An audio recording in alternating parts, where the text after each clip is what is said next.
It's another Savannah City Council meeting in the books, and certainly major agenda items to chat about. I'm Ken Slatz here with your council recap for the February 23rd meeting of 2023. Tops today is the adoption of the impact fee ordinance. The city held 2 public hearings. And approve the item. It's a way for the city to help pay for public services and facilities, transferring some of the financial burden to the land developers rather than city taxpayers. It's just a one-time fee to the developer, and it can only be used for capital facilities like schools or police or fire stations. Now the city added a couple of amendments, one to the countywide comprehensive plan and the other for affordable housing projects. The comp plan change is basically wording to the capital improvement element, showing the additional funding source that wasn't specifically laid out in the short-term and long-term 2040 comprehensive plan. Now, the affordable housing amendment basically reduces the impact fees by 25% for developers.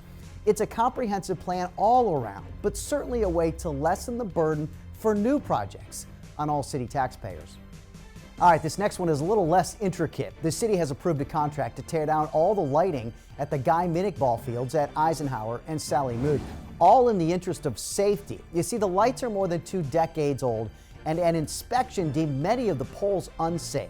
So once the lights are down, daytime baseball can resume immediately. As for replacement, our rec staff is reviewing proposals. And agenda item number 21 is the purchase of a couple of new fire engines and a truck in the amount of $4.5 million.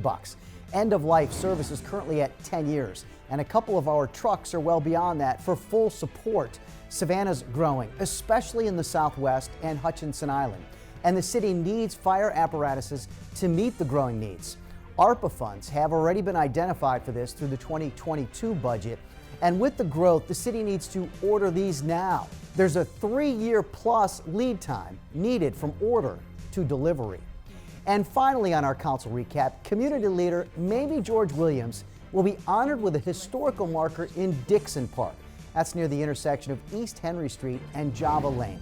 Miss Williams became the first African-American woman in the nation to serve on the Republican National Committee.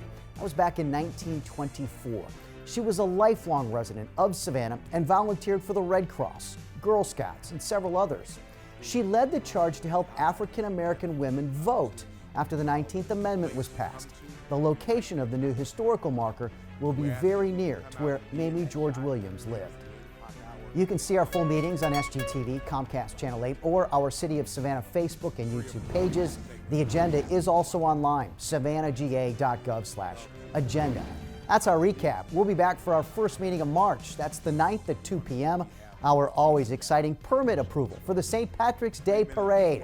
Savannah soon to be again in the national spotlight. Thanks for checking us out. I'm Ken Slatz for SGTV.